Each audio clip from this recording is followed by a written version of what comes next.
तो दोस्त आज के इस वीडियो में हम लोग सॉल्व करने वाले हैं यूपी ट्रिपल एससी वीडियो का प्रीवियस ईयर क्वेश्चन पेपर। ठीक है, जो कि दोस्तों 22 दिसंबर ये जो क्वेश्चन पेपर है ये 22 दिसंबर 2018 में ये पेपर कंडक्ट हुआ था। मैंने जो इस वीडियो में पेपर कोड लिया है वो है BA। ठीक है, पेपर कोड BA को मैंने सिलेक्ट किया है, जिसको आज मैं इस वीडियो में सॉल्व करवाऊँगा। इस वीडियो में मैं जितने भी रीजनिंग के क्वेश्चन आए थे, ठीक है, रीजनिंग के जितने भी क्वेश्चन आए थे, वैसे तो 50 क्वेश्चन पूछे जाते हैं रीजनिंग से, 3 सेक्शन से क्वेश्चन पूछे जाते हैं, सबसे 50-50 क्वेश्चन पूछे जाते हैं। तो इस वीडियो में रीजनिंग के 50 क्वेश्चन को सॉल्व करवाऊंगा। ठीक है, वैसे तो 3 सेक्शन से यहाँ पर क्वेश्चन पूछे जाते हैं, मैं बता दूं, हिंदी सेक्शन से 50 क्वेश्चन, रीजनिंग से 50 क्वेश्चन और जीके से 50 क्वेश्चन पूछे जाते हैं। ठीक है, तो इस वीडियो में 50 क्वेश्चन रीजनिंग के सॉल्व करवाने वाला हूँ, 1 बाय 1। हर एक क्वेश्चन को आप लोग बारीकी से देखिएगा, क्योंकि जो वीडियो का जो पेपर होता है उसमें जो रीजनिंग सेक्शन से जो क्वेश्चन पूछे जाते हैं उसका जो लेवल होता है ना, अदर एग्जाम से हटकर होता है। इसमें जो रीजनिंग का लेवल होता है, रीजनिंग के क्वेश्चन होते हैं वो थोड़ा लेंदी होते हैं और टाइम टेकिंग होते हैं। ठीक है, तो इससे आप लोगों को एक अंदाज़ा मिल जाएगा कि किस टाइप के क्वेश्चन पूछे जाते हैं और इसको कैसे सॉल्व किया जाएगा। क्योंकि जो वीडियो का एग्ज़ाम हुआ था दोस्त वो रद्द हो चुका है और इसका एग्ज़ाम होना है। आप लोगों का जो भी मई जून में कंडक्ट हो इसका एग्ज़ाम, तो इस एग्ज़ाम के पहले अगर आप लोगों को पता चल जाए कि क्वेश्चन का लेवल किस टाइप का होता है, इसको कैसे सॉल्व किया जाता है, तो आप लोगों को आसानी हो जाएगी एग्ज़ाम देने में। ठीक है, तो चलिए 1 बाय 1 एक एक करके देख लेते हैं कि जो रीजनिंग सेक्शन से जो क्वेश्चन पूछे गए थे वो कैसे थे। वैसे तो ये आप लोगों को दिख रहा होगा, ये हिंदी का यहाँ पर 50 क्वेश्चन थे। अब 50 क्वेश्चन के बाद जो 51 नंबर से स्टार्ट होगा वो रीजनिंग का होगा। ठीक है, तो चलिए फर्स्ट क्वेश्चन से स्टार्ट करते हैं। तो ये रहा आप लोगों का दोस्तों फर्स्ट क्वेश्चन, यहाँ पर 51 से स्टार्ट होगा। ठीक है, तो यहाँ पर आप लोग देख सकते हो ये रीजनिंग का क्वेश्चन है। ठीक है, यहाँ से हम लोग देखते हैं। तो यहाँ पर पहले दिया है, निम्न तालिका में किसी कंपनी द्वारा अपनी स्थापना के बाद वर्षों में निर्मित LCD की बिक्री दी गई है। तो यहाँ पर LCD की बिक्री दी गई है अलग अलग साल में। ठीक है, तो यहाँ पर पढ़ लेते हैं। पिछले वर्षों में कंपनी द्वारा बेचे गए LCD के विभिन्न आकारों की संख्या जो है वो 1000 में दिया गया है। ठीक है, तो यहाँ पर दे दिया गया है। उसके बाद से इसको थोड़ा मैं जूम कर लेता हूँ। ठीक, तो यहाँ पर क्या पूछा गया फर्स्ट क्वेश्चन में, अगर हम लोग पढ़ें तो यहाँ पर फर्स्ट क्वेश्चन में पूछा गया है किस साल में LCD की अधिकतम संख्या बेची गई। ठीक है, किस साल में LCD की अधिकतम संख्या बेची गई। तो इसके लिए आप लोग क्या करोगे, यहाँ पर आप लोगों को टोटल करना पड़ेगा। इसका 2012 वाले का अलग, 2013 वाले का अलग, इसी तरीके से सबका हम लोग टोटल करके देख लेंगे। जिसमें ज़्यादा होगा वही आप लोग का आंसर हो जाएगा। तो अगर आप लोगों को काउंटिंग करने आता हो तो जल्दी जल्दी यहाँ पर हम लोग कर सकते हैं काउंटिंग। ठीक है, तो इसके लिए प्रैक्टिस चाहिए। तो आप लोग अगर प्रैक्टिस ना किए हो तो प्रैक्टिस आप लोग कर सकते हो। ठीक है, तो यहाँ पर 2012 वाले का पहले काउंट कर लेता हूँ मैं। 7 7 14, ये 7 7 14, 1 15 हो जाएगा, 15 1 16, 16 6, 16 4 20, 2 22, 1 23, 23 4 हो जाएगा आप लोग का 37 2। ठीक है, इसको आप लोग जब काउंट करोगे तो आप लोगों का निकल के आ जाएगा 129। कितना आ जाएगा 129। उसके बाद से अगर 2013 वाले को काउंट करेंगे तो इसका आ जाएगा आप लोगों का 180। ठीक है, 180। और 2014 वाले का अगर काउंट करेंगे तो इसका आ जाएगा निकल के 224। ठीक है, उसके बाद से 2015 वाले का अगर हम लोग काउंट करेंगे तो इसका आ जाएगा 238। ठीक है, और 2016 वाले का अगर काउंट करते हैं तो 241 आएगा। और यहाँ पर 2017 वाले का 262 आ जाएगा। ठीक है, 262 आ जाएगा। तो इसमें आप लोग देख सकते हो किस वर्ष में सबसे ज़्यादा जो है LCD की बिक्री हुई है। तो यहाँ पर 262 यहाँ पर दिख रहा है ना, 262 देखिए आप लोग, 262 यहाँ पर दिख रहा है। तो 2017 वाले में सबसे ज़्यादा बिक्री हुई थी। ठीक है, LCD की। तो यहाँ पर आप लोगों का जो ऑप्शन नंबर C है 51 का, ये आप लोगों का बिल्कुल राइट आंसर हो जाएगा। वैसे मैं बता दूं दोस्तों, अगर आप लोग यूपी ट्रिपल एससी वीडियो की बेस्ट तैयारी करना चाहते हो ना, तो मैं एक बुक को सजेस्ट कर रहा हूँ। आप लोग उसको मार्केट से परचेज कर सकते हो, नहीं तो मैं अमेज़ॉन या फ्लिपकार्ट का लिंक दे दूँगा, वहाँ से आप लोग जाके उस बुक को परचेज कर सकते हो। ठीक है, तो उस बुक की एक खासियत बात ये है, मैं बुक को दिखा दे रहा हूँ आप लोगों को। तो दोस्त ये रहा आप लोगों का स्क्रीन पर दिख रहा होगा ये बुक। ठीक है, ये चक्षु प्रकाशन का ये बुक है। ठीक है, ये यूपी ट्रिपल एससी वीडियो को खास ध्यान में रखकर बनाया गया है। स्पेशली ये book UP triple SC video को ध्यान में रख के बनाया गया है। इस बुक की खासियत बात ये है कि मतलब इसमें आप लोग को 20 प्रैक्टिस सेट पेपर्स दिए गए हैं और इसके लास्ट में आप लोगों को ये जितने 20 प्रैक्टिस सेट पेपर दिए गए हैं उसका व्याख्यात्मक हल भी दिया गया है। ठीक है, जैसे आप लोग प्रैक्टिस सेट सॉल्व कर लेते हो तो लास्ट में आप लोग इसको हल भी कर सकते हो। जहाँ जहाँ डाउट आया हो उसको आप लोग सॉल्व पेपर इसका सोल्यूशन देख के उसको आप लोग क्लियर कर सकते हो। उसके साथ ही साथ यहाँ पर 2 सॉल्व पेपर दिए गए हैं जो कि 2015-16 का है ये सॉल्व पेपर। और इसके साथ ही साथ एक्स्ट्रा में 3250 plus objective question means 3250 plus objective प्रश्न दिए गए हैं। ठीक है, मैं आप लोगों को दिखा दे रहा हूँ। यहाँ पर ये जो बुक है इसमें जो प्रैक्टिस सेट दिए गए हैं ये रहा। आप लोगों का ये विषय सूची है। तो ये देखिए आप लोगों का यहाँ पर 20 प्रैक्टिस सेट पेपर हैं। उसके बाद से यहाँ पर आप लोगों का ये फर्स्ट प्रैक्टिस सेट, ये 2016 का ये प्रश्न पत्र है। और लास्ट में आप लोग देख सकते हो यहाँ पर आप लोगों का इसका हल जो है यहाँ पर दिया गया है। पूरा जितना 150 क्वेश्चन है ना, सारे क्वेश्चनों का हल यहाँ पर दिया गया है। ठीक है, इसी तरीके से यहाँ पर जितने भी प्रैक्टिस सेट पेपर हैं और आप लोगों के शॉर्ट पेपर हैं, उन सारे प्रैक्टिस सेट और क्वेश्चन पेपर का हल दिया गया है इसमें। तो ये बुक आप लोगों के UP वीडियो के लिए बेस्ट बुक हो सकती है। ठीक है, और इससे आप लोग अच्छी तैयारी कर सकते हो प्रैक्टिस सेट सॉल्व करके। ओके, तो ये बुक दोस्तों मार्केट में इजीली आप लोगों को प्रोवाइड हो जाएगा। अगर आप लोग परचेज करना चाहते हो इस बुक को, तो मैं इसका लिंक जो है अमेज़ॉन और फ्लिपकार्ट का लिंक मैं अपने इस वीडियो के डिस्क्रिप्शन बॉक्स में दे दूंगा। वहाँ से आप लोग जाके उस लिंक पर जाके आप लोग उसको परचेज कर सकते हो। ठीक है, इस बुक की जो प्राइस है दोस्तों बहुत ही कम रखी गई है, तो आप लोगों को ज़्यादा परेशानी भी नहीं होगी और आप लोगों की तैयारी भी बेहतर हो जाएगी। ओके, तो चलिए यहाँ पर हम लोग अपने क्वेश्चन पेपर पर आते हैं। तो चलिए देख लेते हैं अगला जो नेक्स्ट क्वेश्चन है। तो ये रहा आप लोगों का दोस्तों 52 नंबर वाला क्वेश्चन। यहाँ पर दिया गया है सभी 6 वर्षों की कुल बिक्री में किस आकार के LCD की संख्या अधिकतम रही है। तो यहाँ पर अब आप लोग क्या करोगे, यहाँ पर इस तरीके से आप लोग काउंट करोगे तो इससे पता चल जाएगा कि मतलब किस साइज़ की जो LCD है उसकी बिक्री अधिकतम हुई है सभी वर्षों को मिला के। ओके, तो यहाँ पर मैं अगर काउंट करूँ, तो इसको मैं काउंट कर लेता हूँ, 1 मिनट। वैसे काउंट करने की ज़रूरत भी नहीं है। ठीक है, तो यहाँ पर आप लोगों को दिख रहा होगा 7, यहाँ पर केवल 1 डिजिट वाले ज़्यादा हैं, उसके बाद से ये भी कम होगा। ठीक है, अगर इसको काउंट करेंगे तो ये भी कम होगा। ठीक है, सबसे ज़्यादा जो आप लोगों का होगा ये वाला 40 इंच वाला जो है LCD, ये सबसे ज़्यादा दिख रहा है। तो ये जो है सभी सालों में मिला के सबसे ज़्यादा बिकी होगी। तो यहाँ पर दोस्तों आप लोगों का जो 40 इंच वाली जो LCD है वो आप लोगों का सही हो जाएगा। यहाँ पर ऑप्शन नंबर सी 52 का आप लोग काउंट कर लीजिएगा उसको। उसके बाद से मैं 53 नंबर वाला क्वेश्चन आप लोगों को दिखा दूँ इसको सॉल्व करके। तो किस साल में बेचे गए LCD की कुल संख्या में से बेचे गए 55 इंच के LCD का प्रतिशत अधिकतम था। ठीक है, तो इसको चलिए देख लेते हैं। तो इस क्वेश्चन में बेसिकली ये कहा गया है कि मतलब किस साल में बेचे गए LCD की कुल संख्या में से 55 इंच की जो LCD है उसका प्रतिशत अधिकतम था। तो यहाँ पर आप लोग देख लीजिए, यहाँ पर जो ग्राफ है इसको मैं जूम करके दिखा दे रहा हूँ। यहाँ पर जैसे कि 2012 में अगर मैं निकालूँ, एक निकाल के मैं दिखा दे रहा हूँ। 2000 में अगर मैं निकालूँ तो सबको पहले काउंट कर लेंगे। तो सबको मैंने काउंट किया था, इन सभी को काउंट किया था, तो कितना आया था, तो आप लोगों का आया था 129। मतलब कि टोटल जो LCD की संख्या है वो 129 है। उसमें से जो 55 इंच वाली जो LCD थी वो 11 थी।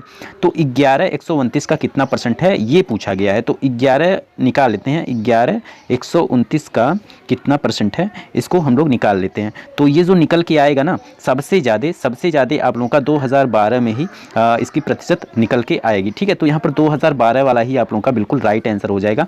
आप लोग इसको सॉल्व कर लीजिएगा। ठीक है, तो चलिए नेक्स्ट देख लेते हैं। तो नेक्स्ट क्वेश्चन आप लोगों का 53 हो गया। उसके बाद से 54 यहाँ पर आप लोगों का ये रहा। यहाँ पर दिया गया है प्रश्न और कथन दिए गए हैं, उसके आधार पर हमको आंसर बताना है।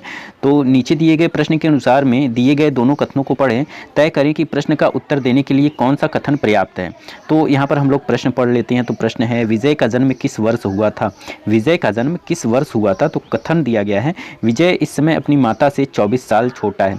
विजय अपनी माता से 24 साल छोटा है। उसके बाद से यहाँ पर दिया है नेक्स्ट जो सेकंड कथन है वो है विजय का भाई जिसका जन्म 2000 में हुआ था अपनी माँ से 30 साल छोटा है। तो इसको हम लोग सॉल्व कर लेते हैं। तो यहाँ पर हम लोग यहाँ पर विजय को V से डिनोट करते हैं। उसके बाद से इसकी जो माता हैं इनको यहाँ पर डिनोट कर देते हैं। ठीक है, उसके बाद से यहाँ पर दिया है सेकंड वाले में विजय का भाई, तो यहाँ पर B से ब्रदर इसको डिनोट कर देते हैं। तो इसका जो जन्म हुआ था 2000 में हुआ है, यहाँ पर कहा गया है 2000 में हुआ है।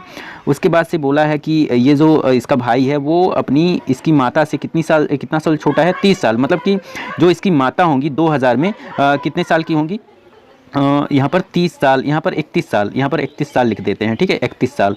उसके बाद से 31 साल इसका जो एज है मतलब कि इससे ये 30 साल की बड़ी है माता।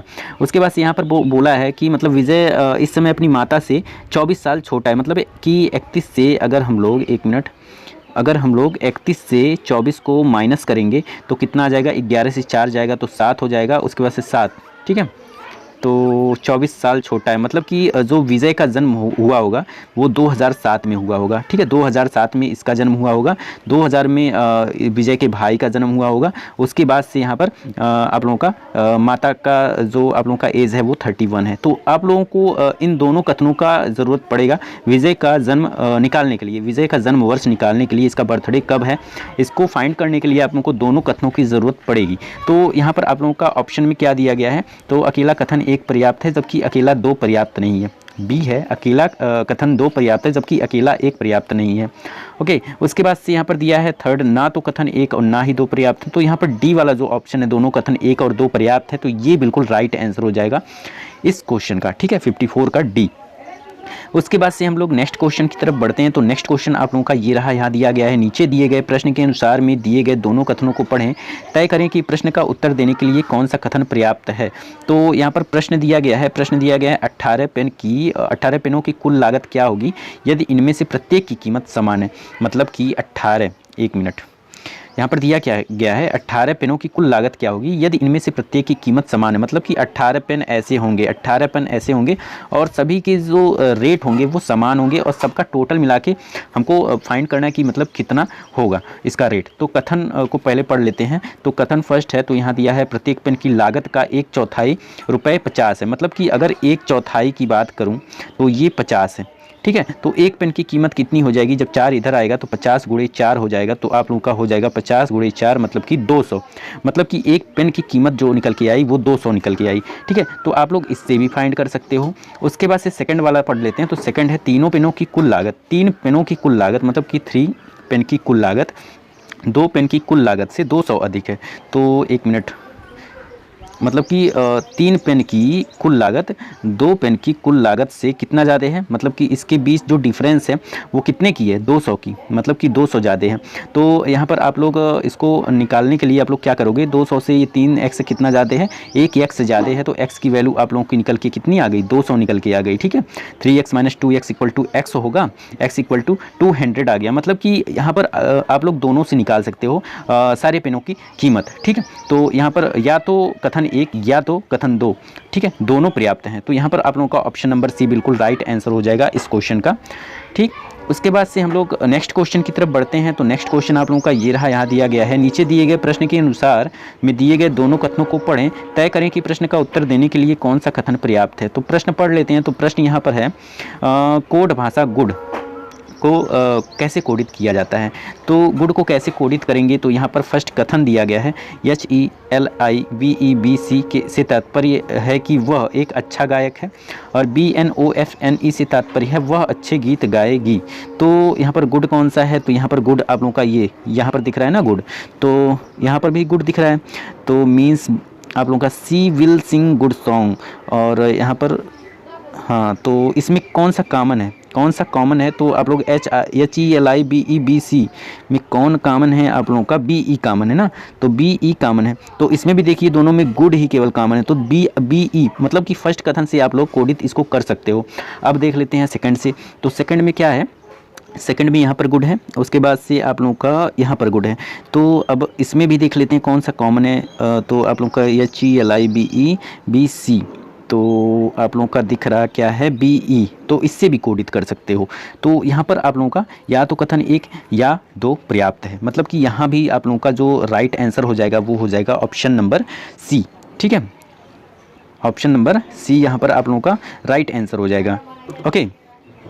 उसके बाद से चलिए देख लेते हैं नेक्स्ट क्वेश्चन। तो नेक्स्ट क्वेश्चन आप लोगों का ये रहा, यहाँ दिया गया है यदि गुड़े का, यहाँ पर ये जो आप लोगों का इक्वेशन दिया गया है, यहाँ पर जो साइन दिया गया है इसको चेंज करके हमको इक्वेशन बनाना होगा। तो पहले बना लेते हैं। तो 20 और यहाँ पर गुड़े का साइन है, मल्टीप्लाई का साइन है, तो इसका क्या दिया गया है, मल्टीप्लाई का प्रयोग जमा के लिए, मतलब कि यहाँ पर प्लस हो जाएगा। उसके बाद से 16, फिर माइनस का अर्थ क्या है, तो यहाँ पर घटा के लिए प्लस का भागा का प्रयोग घटा के लिए, तो यहाँ पर भागा हो जाएगा 4, और प्लस का मतलब जमा का क्या हो जाएगा, भागा का प्रयोग जमा के लिए, तो यहाँ पर गुड़े हो जाएगा ना, गुड़े का प्रयोग जमा के लिए है, तो 2 हो जाएगा। उसके बाद से भागा के क्या है, तो यहाँ पर घाटा के लिए है।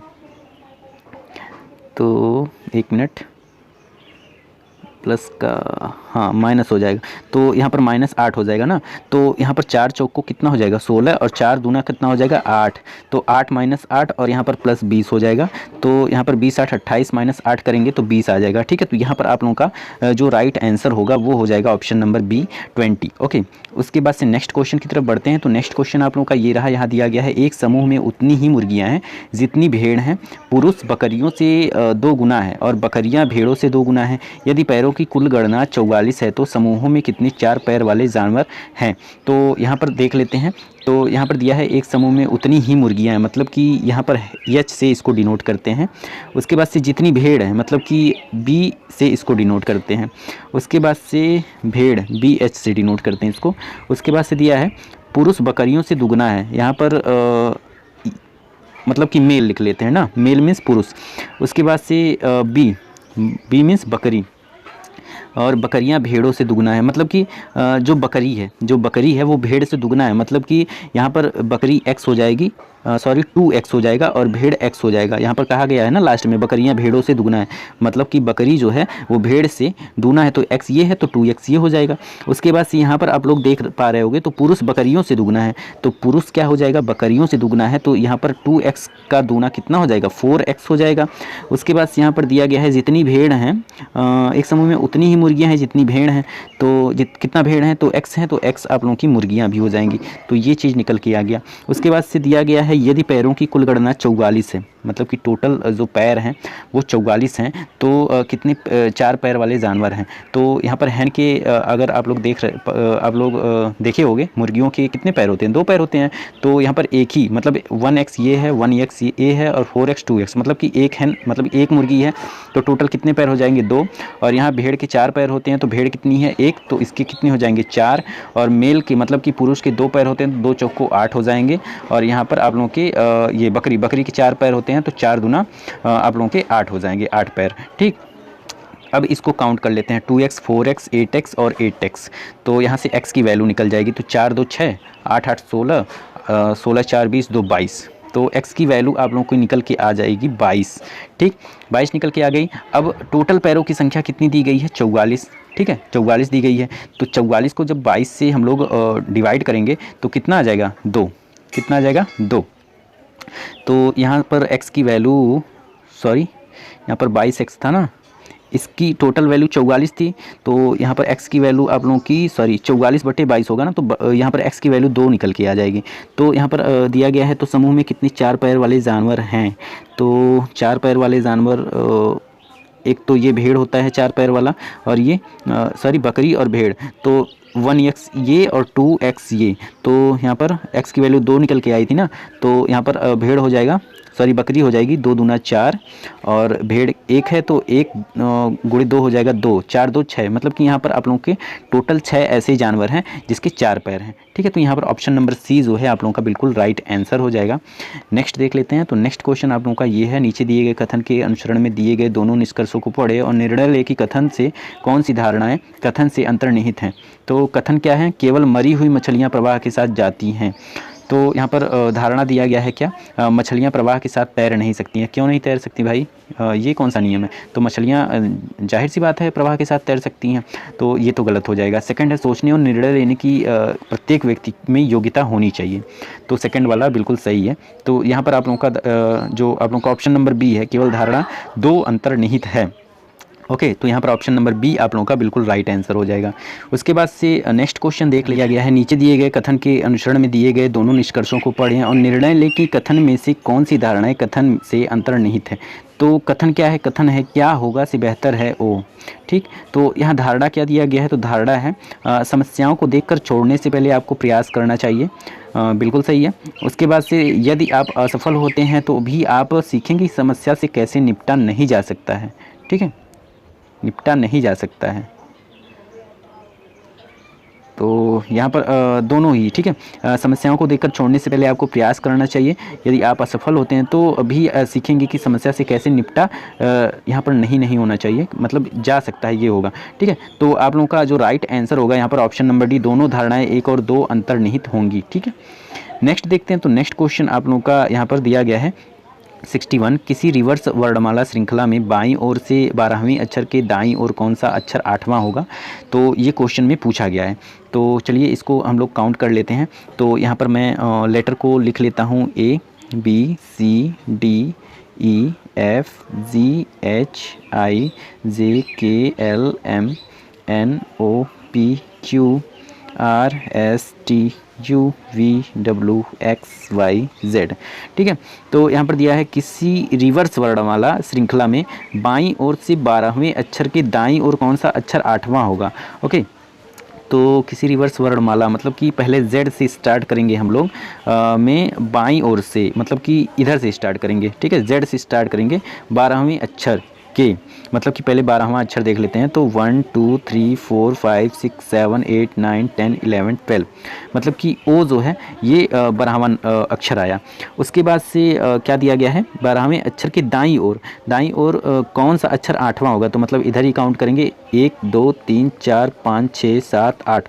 तो 8वां अक्षर क्या आ गया है, जी। ठीक है, तो जी आप लोगों का बिल्कुल राइट आंसर हो जाएगा। ऑप्शन नंबर डी 61 का डी हो जाएगा। ओके, नेक्स्ट देखते हैं। तो नेक्स्ट क्वेश्चन आप लोगों का दिया गया है, यदि अंग्रेजी वर्णमाला को पहले और अंतिम वर्णमाला को अगर छोड़ दिया जाए तो छोड़कर 4 भागों में बांटा जाता है और प्रत्येक भाग को रिवर्स कर दिया जाता है, तो बाएं से 18वां अक्षर क्या होगा। ठीक है, तो यहाँ पर भी मैं आप लोगों को लेटर लिख दे रहा हूँ A B C, एक मिनट, ये हो जाएगा A, मतलब कि फर्स्ट को छोड़ना है, उसके बाद से 26 होते हैं ना टोटल, तो 2 को छोड़ देना है फर्स्ट और लास्ट को Z को, और A को छोड़ देना। तो बचेंगे कितने, 24 को 4 पार्ट में डिवाइड करेंगे, 24/4 करेंगे तो 4 छक 24, मतलब कि 6 के पार्ट में आप लोग के टूटेंगे, 4 छक 24। तो यहाँ पर 6 पार्ट में टूटेंगे। तो A के बाद क्या आता है आप लोगों का, B आता है, C आता है, D आता है, E F, उसके बाद G। ठीक है, तो 6। तो अब इसको रिवर्स में लिखेंगे, तो यहाँ पर G लिख लेंगे, F लिख लेंगे, E लिख लेंगे, D C, उसके बाद से B। ठीक, उसके बाद से इसके बाद से G के बाद क्या आता है, H I J K L M। अब इसको भी हम लोग रिवर्स लिखेंगे, तो M L K और J, उसके बाद से I। ठीक, यम हो गया, K L M, उसके बाद से N O P, फिर से Q R S। अब इसको भी रिवर्स लिखेंगे, तो S R Q P, उसके बाद से O, सॉरी एक मिनट, P, उसके बाद से O, उसके बाद से N आ जाएगा, उसके बाद से P Q R S हो गया, फिर T U V W X Y। ठीक, अब इसको लिख लेते हैं, तो आप लोगों का आ जाएगा Y और X W V U T। अब क्या क्वेश्चन में बोला गया है, और Z, यहाँ पर लास्ट में Z आ जाएगा। तो यहाँ पर दिया गया और प्रत्येक भाग को रिवर्स कर दिया जाता है, तो बाएं से, मतलब कि बायां इधर हो जाएगा, बायां ना से 18वां अक्षर क्या होगा। तो काउंट कर लेते हैं, 1 2 3 4 5 6 7 8 9 10 11 12 13 14 15 16 17 18। तो N आप लोगों का 18वां नंबर आ रहा है। तो यहाँ पर ऑप्शन नंबर A आप लोगों का बिल्कुल राइट आंसर हो जाएगा। नेक्स्ट क्वेश्चन आप लोगों का ये रहा, सदृश से जोड़ी खोजें। तो फिल्टर और लिबरेट के समान मतलब कौन सा है। तो फिल्टर मीन्स क्या होता है, फिल्टर मीन्स होता है बंधन। ठीक है, सॉरी फेटर मीन्स क्या होता है, बंधन। फेटर मीन्स बंधन होता है, और लिबरेट मीन्स क्या होता है, आज़ाद या स्वतंत्र आप लोग बोल सकते हो। तो बंधन और आज़ाद है इसका मतलब। इसी तरीके से यहाँ पर फर्स्ट अगर देखेंगे तो सेकल दिया है, तो सेकल मीन्स होती है बेड़ी। ठीक है, सेकल मीन्स क्या होती है, बेड़ी। अब इसको बंधन भी बोल सकते हो। लूज मीन्स क्या होता है, ढीला मतलब कि स्वतंत्र भी बोल सकते हो। तो ये थोड़ा इससे मैच कर रहा है, तो ये एक तरफ रखते हैं। अब बी वाला देखते हैं, तो कॉमन मीन्स सामान्य होता है। घोषली मीन्स क्या होता है, प्रेत या आत्मा। तो ये तो बिल्कुल गलत हो जाएगा। रूटीन मीन्स क्या होता है, सामान्य। और नोवेल मीन्स क्या होता है, उपन्यास। तो ये भी नहीं मैच कर रहा है। डी वाला है सेकुलर मीन्स धर्मनिरपेक्ष होता है, और क्लेरिकल मीन्स इसमें लिपिक होता है। तो ये भी नहीं आप लोगों का मैच कर रहा है। तो यहाँ पर ऑप्शन नंबर ए मैच कर रहा है, तो यही आप लोगों का बिल्कुल राइट आंसर हो जाएगा। ठीक है, नेक्स्ट देखते हैं। तो नेक्स्ट आप लोगों का यहाँ दिया है, यदि किसी कोड भाषा क्वाइन को 8574 लिखा जाता है, अंटिल को 94371 कोडित किया जाता है, तो कोकोनट को कैसे कोडित करेंगे। तो यहाँ पर कोकोनट मतलब कि सी को किस कोड में किया गया है, 8 किया गया है ना। सी को देखिए यहाँ पर 8 लिखा गया है, तो सी का 8 लिख लेंगे और ओ का क्या लिखेंगे 5, 8 5। उसके बाद से फिर सी है तो 8 5 8 हो जाएगा।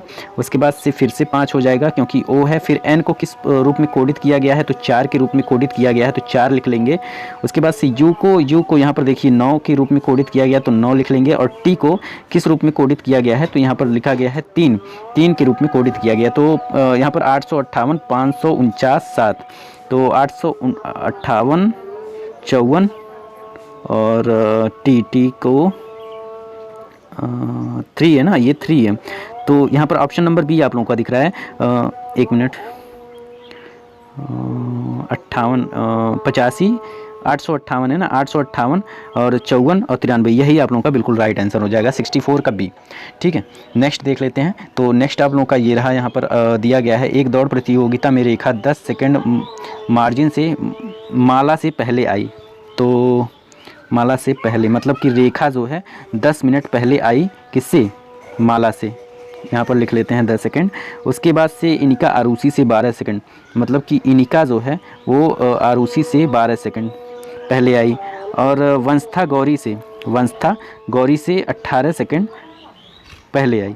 उसके बाद से क्या बोला है कि इनका गौरी से 2 सेकंड, तो यहाँ पर इसको केवल लेंगे 10 12 18, यही मेन आप लोगों का नंबर्स हो जाएगा। उसके बाद से दिए गए दोस्तों में से प्रतियोगिता में तीसरा कौन पाया, पहले तो ये यहाँ पर वनिका होगी, उसके बाद से आप लोगों का इनिका होगी, फिर से यहाँ पर रेखा होगी। तीसरा कौन हो जाएगा आप लोगों का, 1 मिनट, तीसरा 65 का आप लोगों का जो राइट आंसर होगा वो हो जाएगा रेखा। तो रेखा का सबसे कम है 10 नंबर, ठीक है। तो इससे आप लोग इसको सॉल्व कर सकते हो। तो यहाँ पर इस वीडियो में थोड़ा लंबा हो जा रहा है ना ये वीडियो, तो इसलिए मैं इस वीडियो को थोड़ा स्टॉप कर रहा हूँ यहाँ पर। तो मैं यहाँ पर इस वीडियो में 15 क्वेश्चन को सॉल्व करवाया हूँ। उसके बाद से जो भी नेक्स्ट क्वेश्चन बचे हैं उसको मैं अगले वीडियो में अगले पार्ट में कवर करूँगा। तो दोस्त चलिए मिलते हैं अगले वीडियो में अगले पार्ट में, तब तक के लिए दोस्तों धन्यवाद।